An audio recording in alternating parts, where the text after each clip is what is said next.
오늘 함께 읽은 이 본문의 말씀은 그러므로라는 접속어로 시작됩니다. 우리 성도님들이 성경을 읽으시다가 그러므로라는 접속어를 발견하면 어떻게 해야 할까요? 바로 앞단락을 읽어보셔야 합니다. 앞선 내용을 바탕으로 어떤 결론을 도출하거나 아니면 앞에 언급된 가르침을 바탕으로 실천적이고 어떠한 지침을 제시할 때 사용되는 단어가 그러므로라는 접속어이기 때문입니다. 오늘 본문에서는 이제 오늘 2장인데요. 1장 전체일 수도 있지만 바로 앞단락에 이런 말씀이 있습니다. 1장 18절과 19절에 이렇습니다. 아들 디모데야, 내가 내게 이 교훈으로서 명하노니 전에 너를 지도한 예언을 따라 그것으로 선한 싸움을 싸우며 믿음과 착한 양심을 가지라. 어떤 이들은 이 양심을 버렸고 그 믿음에 관하여는 파선하였느니라. 여러분, 따라서 바울이 그러므로라는 접속어를 이용해 오늘 본문의 말씀을 시작하고 있는 것은 어떻게 하면 양심을 버리고 믿음에 관하여 파선한 자들과는 달리 믿음과 착한 양심을 가지며 선한 싸움을 싸우는 성도의 삶을 살 수 있을까에 대한 내용이 오늘 본문의 내용이라는 것이죠.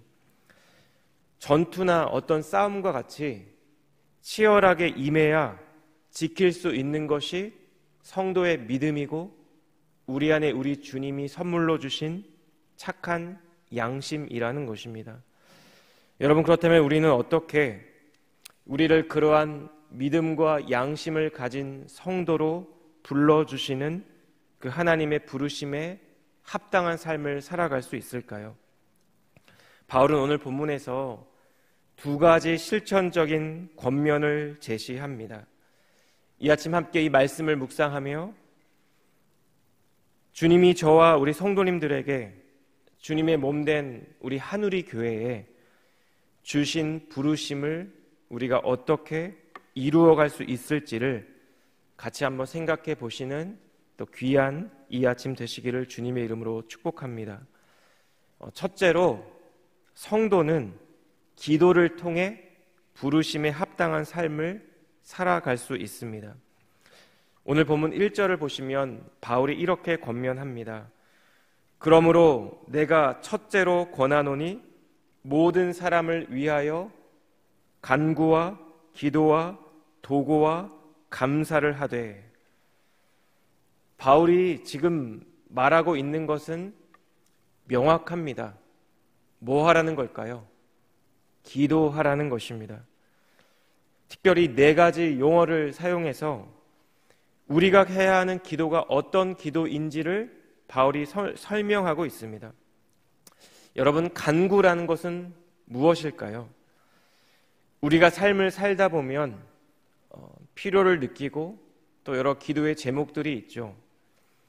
우리가 경험하는 어떤 구체적이고 간절한 필요에 대해 하나님께 요청하는 기도를 드리라는 것입니다. 여러분, 천지를 지으시고 통치하시고 다스리시는 그 전능하신 하나님을 우리가 무엇이라고 부를까요? 아버지라고 부릅니다. 우리의 육신의 자녀가 부모된 우리에게 자신의 정서적이고 영적이며 육신적인 필요를 구하고 있는 것처럼 우리도 그렇게 하나님께 우리의 필요를 말씀드리고 간구를 할 수 있다라는 것입니다. 두 번째는 기도라는 용어를 사용했는데요. 이것은 우리가 일상생활 가운데 하나님께 드리는 모든 종류의 기도를 통칭하는 말입니다. 세 번째가 도고입니다. 여러분, 도고는 무엇일까요? 도고는 내가 아닌 타인을 위해서, 다른 누군가를 위해서 중보의 기도를 올려드리는 기도를 지칭하는 말입니다. 그리고 마지막으로 감사는 하나님께 감사의 기도를 드리는 것을 의미하죠. 바울이 지금 디모데에게 권면하고 있는 것은 간구와 기도와 도구와 감사의 기도를 하되 모든 사람을 위해서 하라고 권면합니다. 오늘 본문 2절을 보면 바울이 말하고 있는 모든 사람이 특별히 어떤 사람을 지목해서 이야기하고 있는지를 우리에게 언급해 주고 있습니다. 임금들과 높은 지위에 있는 모든 사람을 위하여 기도하라는 것입니다. 여러분, 당시 초대교회 공동체 성도들에게 있어서 바울이 말하고 있는 임금들과 높은 지위에 있는 사람들은 누구일까요? 로마 제국의 황제이고 로마 제국의 위정자들입니다. 로마 제국의 통치자들입니다. 여러분, 당시의 사회 계층은 초대교회 성도들에게 결코 호의적이지 않은 자들이었습니다. 그럼에도 불구하고 바울은 이들을 위해 기도할 것을 권면하고 명령합니다. 그 이유가 무엇일까요? 2절 하반부에 보시면 이는 우리가 모든 경건과 단정함으로 고요하고 평안한 생활을 하려 함이라. 오늘날 우리가 살아가는 시대는 그 어느 때보다 정치적으로 대립하고 상호 적대감으로 인한 갈등이 심화되고 있는 사회를 우리는 살아가고 있습니다. 여러분, 가족 간에도 교회 성도들 사이에서도 우리가 조심하고 주의해야 하는 토픽이 무엇일까요? 정치에 대한 논쟁입니다. 제가 얼마 전 어떤 기사를 봤는데요. 모 항공사의 기장과 부기장이 이제 비행을 마친 후에 해외에 있는 현지 숙소에서 식사를 하다가 정치적 논쟁으로 인해 주먹 다짐을 하게 됐다는 사건을 기사로 접한 적이 있었습니다. 한 사람은 안면을 크게 다치고 또 다른 사람도 부상을 입어서 둘 다 병원에 이송되어 치료를 받아야 할 정도의 싸움이었다고 합니다. 여러분, 성도와 교회가 위정자들과 통치자들을 위해 기도해야 하는 이유는 그들의 정책과 정치적 노선에 동의해서가 아닙니다. 지도자들을 위해서 기도하는 것이 성도를 향한, 교회를 향한 주님의 뜻이기 때문입니다. 그들을 위해서 우리가 기도할 때 주님께서 그들을 통해 성도와 교회에 오늘 본문 2절과 같이 고요하고 평안한 삶을 허락해 주실 것이기 때문이라는 것입니다. 사랑하는 여러분, 남유다가 바벨론의 멸망을 당하는 모든 과정을 지켜보고 함께 겪었던 선지자가 바로 예레미야 선지자입니다. 남유다가 멸망을 당하기 직전에 하나님께서 예레미야 선지자에게 하신 말씀이 예레미야 29장 7절에 이렇게 기록되어 있습니다. 너희는 내가 사로잡혀 가게 한 그 성읍의 평안을 구하고 그를 위하여 여호와께 기도하라. 이는 그 성읍이 평안함으로 너희도 평안할 것임이라. 여러분, 예레미야 선지자가 북이스라엘에서 활동했던 요나와 같은 선지자였다면 하나님의 뜻보다 조국의 안위를 더 중요하게 생각했던 사람이었다라면 아마 예레미야는 하나님께 따져 물었을 것입니다. 하나님, 남유다의 대적 바벨론을 무찔러 주셔야 할 분이 바벨론에 사로잡혀간 성읍의 평안을 구하라니 하나님, 도대체 이게 무슨 말씀입니까? 여러분, 바울은 왜 때로는 교회를 핍박하고 성도들을 압제했던 로마 시대 위정자들과 통치자들을 위해서 기도할 것을 명령하고 있을까요? 제가 본문 3절과 4절을 읽겠습니다. 이것이 우리 구주 하나님 앞에 선하고 받으실 만한 것이니 하나님은 모든 사람이 구원을 받으며 진리를 아는 데 이르기를 원하시느니라. 여러분, 이 한 구절 때문에 주 17세기에 칼빈 주의자들과 알미니우스 주의자들 사이에 격렬한 논쟁이 있었습니다. 이 논쟁의 쟁점은 알미니우스 주의자들이 오늘 본문 4절을 근거로 보편 구원론이라는 것을 주장했기 때문입니다. 보편 구원론이란 하나님의 사랑에 입각하여 결국은 모든 인류가 구원을 받는다는 주장입니다. 여러분, 성경에서 말하는 구원은 누구에게 주어질까요? 자신의 죄를 자복하고 예수 그리스도를 나의 구원자로 주님으로 고백하는 자들에게 부여되는 하나님의 선물입니다. 예수님은 그 길이 분명 좁은 길이라고 말씀하셨습니다. 즉 모든 사람이 구원을 받는 것이 아니라는 것입니다. 여러분, 따라서 본문 4절에서 말하는 모든 사람이란 계층이나 인종이나 국적의 차별이 없는, 설령 그 대상이 성도들을, 교회들을 핍박하고 압제했던 로마 제국의 통치자와 주권자들이라 할지라도 상관이 없다는 말입니다. 여러분, 자신의 사회적 신분이나 인종이나 종족이나 국적에 상관없이 모든 사람들에게 차별 없이 부어지는 그 하나님의 은혜 가운데 하나님의 선택을 받은 자들이 구원을 받게 되는 것, 진리에 이르게 되는 것, 이것이 바로 우리를 향한 하나님의 선하신 뜻이라는 것입니다. 우리가 이러한 하나님의 선하신 뜻을 위해서 기도해야 하는 이유가 이제 본문 5절 이하에 이렇게 기록되어 있습니다. 하나님은 한 분이시요 또 하나님과 사람 사이의 중보자도 한 분이시니 곧 사람이신 그리스도 예수라.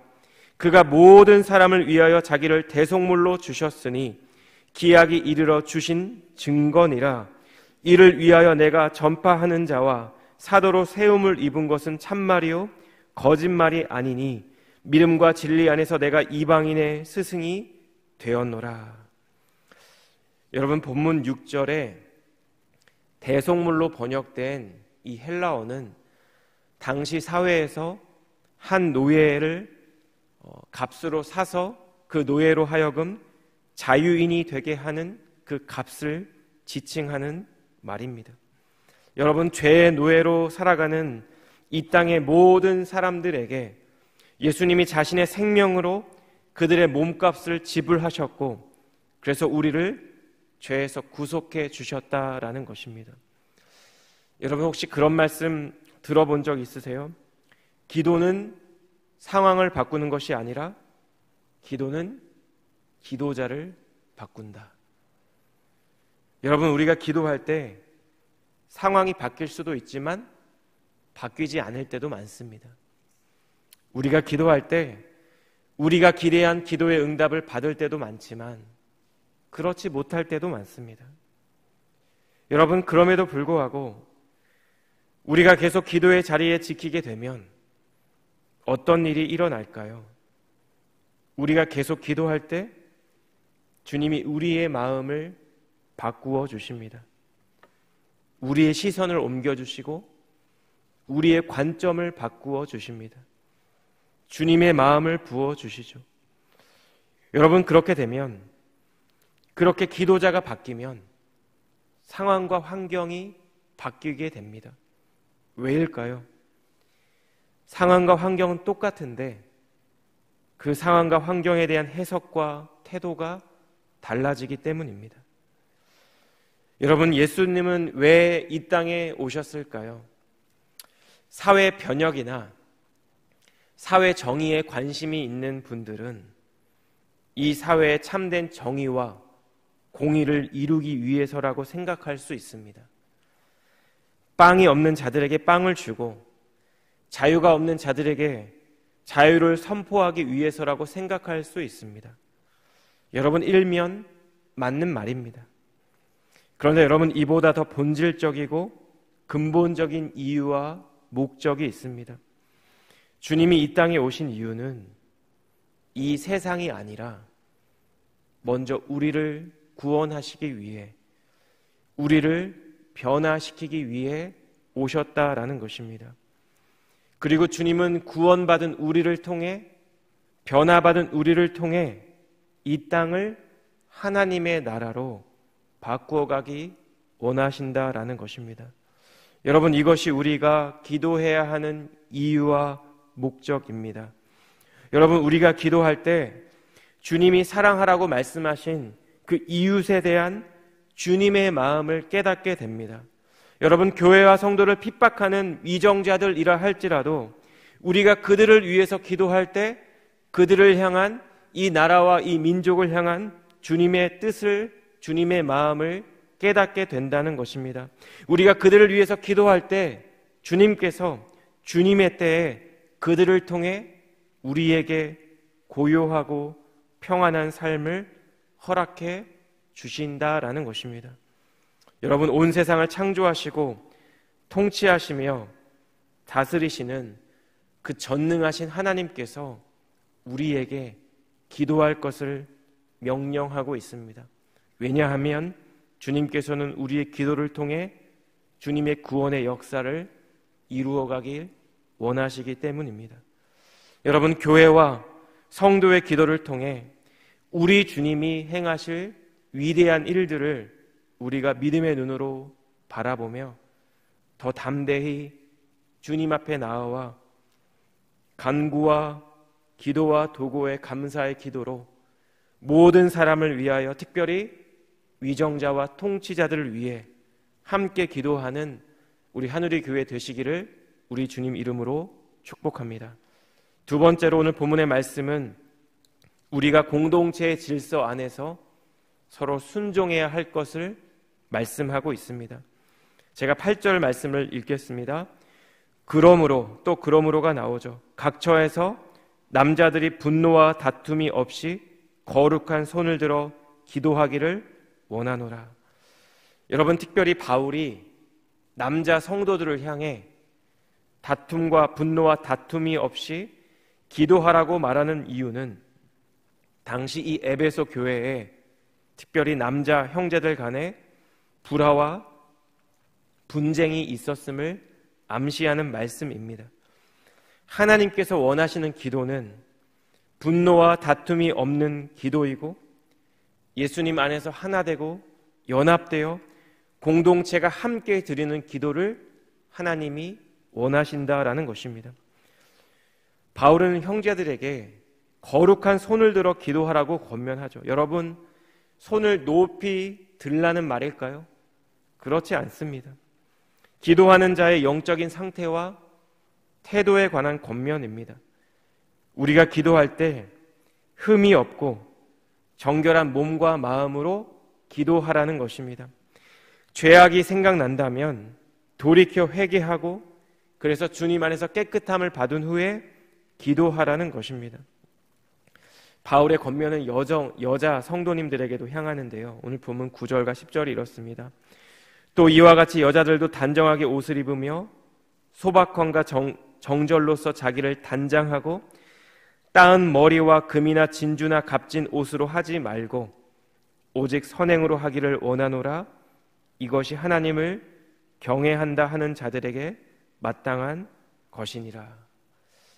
여러분, 바울의 이 권면의 말씀을 듣는 우리 여자 집사님들 가운데 조금 불편한 마음이 드실 수도 있습니다.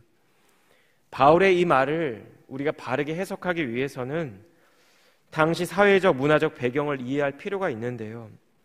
여러분, 바울이 말하는 따은 머리와 금이나 진주로 치장하는 것은 당시 유대와 헬라 사료에 따르면 불륜에 상응할 정도의 방탕하고 퇴폐적인 상태나 분위기를 암시하는 말입니다. 바울은 지금 자매에게 옷걸이를 하지 말라고 말하는 것이 아닙니다. 귀걸이나 반지를 끼지 말라는 것이 아닙니다. 성도에게 알맞지 않는 옷차림과 몸가짐을 지양하고 선을 행하라는 것이죠. 왜냐하면 하나님을 경외하는 자들에게 나타나는 대표적인 특징이 바로 선을 행하는 일이기 때문입니다. 여러분, 바울은 형제들에게 분노와 분쟁이 없이 거룩한 손을 들어 공동체를 위해 기도할 것을 권면했습니다. 자매들에게는 외모가 아니라 마음으로 하나님 앞에 나아가며 선을 행함으로 주님 경외함을 보여줄 것을 권면했습니다. 그리고 나서 나오는 말씀이 본문 11절과 12절인데요. 여자는 일체 순종함으로 조용히 배우라. 여자가 가르치는 것과 남자를 주관하는 것을 허락하지 아니하노니 오직 조용할지니라. 여러분, 바울의 이 권면은 현대 사회적 관점에서 볼 때 한참 뒤떨어진 시대에 뒤떨어진 가르침으로 여겨질 수 있습니다. 여러분, 인종과 출신과 성별로 인한 차별을 받지 않고 평등한 기회를 제공받으며 자신의 능력으로 평가받는 것이 오늘날 사회에서 가장 가치 있게 여겨지는 것 중 하나이기 때문이죠. 여러분, 우리가 이 본문의 말씀을 듣고 해석하고 적용할 때 기억해야 하는 것은 결국 바울이 말하고자 하는 것이 공동체의 질서라는 것입니다. 바울이 여자 성도들에게 일체 순종함으로 조용히 배우라고 말하는 이유는 여러분 12절에 보면 바울이 여자들에게 남자를 가르치는 것과 주관하는 것을 금지시키는데요. 여기서 주관하다라는 이 말은 단순히 리딩하다, 인도하다라는 의미가 아니라 일반적 권위보다 더 강한 의미에서 지배하다, 주도권을 갖다라는 의미를 전달하는 동사이기 때문입니다. 여러분, 그럼에도 불구하고 오늘날 가치로 볼 때, 당시 에베소 교회 상황으로 볼 때도 시대에 뒤처져 보이는 이 권면을 바울은 왜 하고 있는 것일까? 13절과 14절을 읽겠습니다. 이는 아담이 먼저 지음을 받고 하와가 그 후며 아담이 속은 것이 아니고 여자가 속아 죄에 빠졌습니다. 첫 번째 이유는 창조의 원리와 관련이 있습니다. 아담이 먼저 지음을 받고 그 후에 하와가 지음을 받았기 때문이라는 것입니다. 하나님께서 아담을 지으시고 독처하는 것이 보기에 좋지 않아 그 후에 여자를 창조하셨기 때문에 여자는 남자를 주관하는 존재로 지음받은 것이 아니라는 것입니다. 두 번째 이유는 여자가 먼저 뱀에게 속아 죄에 빠졌기 때문이라고 말합니다. 아담도 죄를 지었지만 인류 최초의 범죄가 먼저 여자의 속음, 여자가 속게 되는 것으로 계기가 되고 진행이 되었기 때문을 바울이 강조하고 있습니다. 여러분, 그런데 이 본문의 말씀을 이렇게 언급하다가 바울이 단락을 마무리하며 조금 생소한 주제를 언급합니다. 여자들의 구원 문제인데요. 15절을 우리 함께 읽겠습니다. 시작. 그러나 여자들이 만일 정숙함으로써 믿음과 사랑과 거룩함에 거하면 그의 해산함으로 구원을 얻으리라. 우리가 함께 읽은 이 15절 말씀은 성경에서 난해한 구절로 이루어지는 여겨지는 말씀 중에 하나입니다. 여자들이 만일 정숙함으로 믿음과 사랑과 거룩함에 거하게 되면 그의 해산함으로 구원을 얻게 된다는 것입니다. 여러분, 창세기 3장을 보면 인류 최초의 범죄가 소개가 되는데요. 하나님께서 뱀에 대한 심판과 징계의 말씀을 하실 때 창세기 3장 15절에 이런 말씀이 있습니다. 내가 너로 여자와 원수가 되게 하고 내 후손도 여자의 후손과 원수가 되게 하리니 여자의 후손은 내 머리를 상하게 할 것이요 너는 그의 발꿈치를 상하게 할 것이니라 하시고, 여러분, 하나님이 여자의 후손으로 하여금 사단의 머리를 상하게 하고 그를 통해 구원을 이루실 것을 이미 약속해 주셨다라는 것입니다. 그리고 이 약속은 이 땅에 육신의 몸을 입고 오신 예수님을 통해 성취가 되었죠.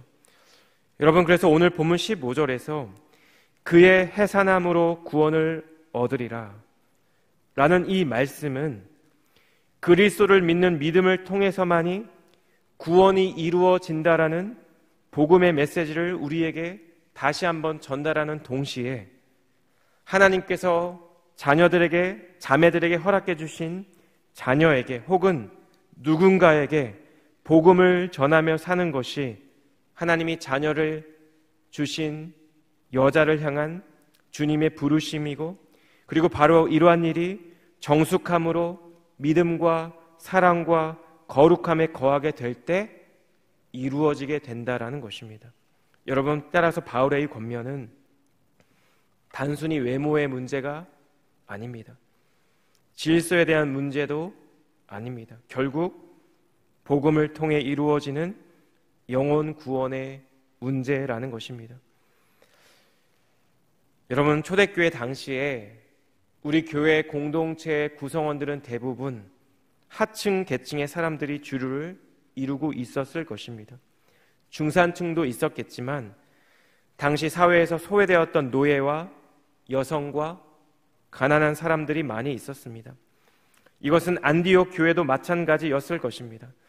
그런데 사도행전 11장 26절을 보시면 제자들이 안디옥에서 비로소 그리스도인이라 일컬음을 받게 되었다라는 말씀이 있습니다. 여러분, 이 이유가 무엇일까요? 사도행전 11장 21절을 보면 그 이유를 추측해 볼 수 있는데요. 주의 손이 그들과 함께 하심에 수많은 사람들이 믿고 주께 돌아오더라. 여러분, 주의 손이 그들과 함께 하심에 수많은 사람들이 믿고 주님께 돌아오게 되었습니다. 안디옥 교회 성도들 안에 그리스도의 손이 발견되었기 때문입니다. 여러분, 그들의 삶과 말과 행함 가운데 주님의 가르침이 전파되었기 때문입니다. 여러분, 오늘 본문 말씀에서 바울이 디모데와 에베소 교회에 권하는 간곡한 권면은 모든 사람을 위하여, 특별히 위정자와 통치자들을 위하여 기도하라는 것입니다. 공동체의 질서 안에서 서로 순종하며 복음을 삶으로 보여주라는 것입니다. 여러분, 이것이 바로 하나님께서 태초 이후부터 지금까지 이루어가고 계시는 그 구원의 여정에 동참하는 성도의 모습이고 교회의 모습이라는 것입니다. 바울이 오늘 본문 말씀에서 디모데와 에베소 교회에 권하는 이 말씀을 기억하며 무엇보다 더욱더 기도에 힘쓰는, 기도의 자리를 찾아가고 함께 기도하는 저와 성도님들 되시기를 주님의 이름으로 축복합니다. 여러분, 우리가 거룩한 손을 들어 이 나라와 민족을 위해, 이 땅의 위정자와 통치자들을 위해, 그리고 한 영혼을 위해 주님께 기도할 때 주님께서 주님의 때 주님의 방법으로 우리의 기도 가운데 응답해 주실 것입니다. 그러한 주님의 은혜와 축복을 경험하는 저희 모두가 되시기를 주님의 이름으로 간절히 축복합니다. 기도하겠습니다. 하나님, 오늘 이 아침 에베소 교회 성도를 향한 바울의 권면의 말씀을 묵상하며 하나님, 우리 안에 기도의 영성이, 기도의 열심이 회복되기를 간절히 소원합니다. 나라와 민족을 위해, 이 땅의 위정자와 통치자를 위해 함께 기도하는 우리 공동체가 되기를 원합니다. 하나님께서 우리에게 허락해 주신 질서 가운데 서로 순종하게 하시고 이 땅에서 그리스도인으로 살아가는 우리의 삶을 통해 한 영혼에게 생명의 복음을 전하고 주님의 은혜와 축복을 풍성하게 흘려보내는 저희 모두가 될 수 있도록 하나님 은혜를 베풀어 주시옵소서.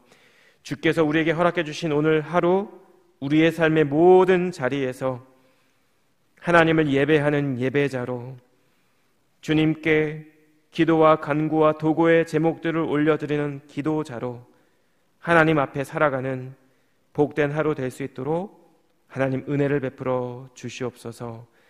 그렇게 행하실 주님께 감사드리며 이 모든 말씀 예수님의 존귀하신 이름으로 기도드렸습니다. 아멘.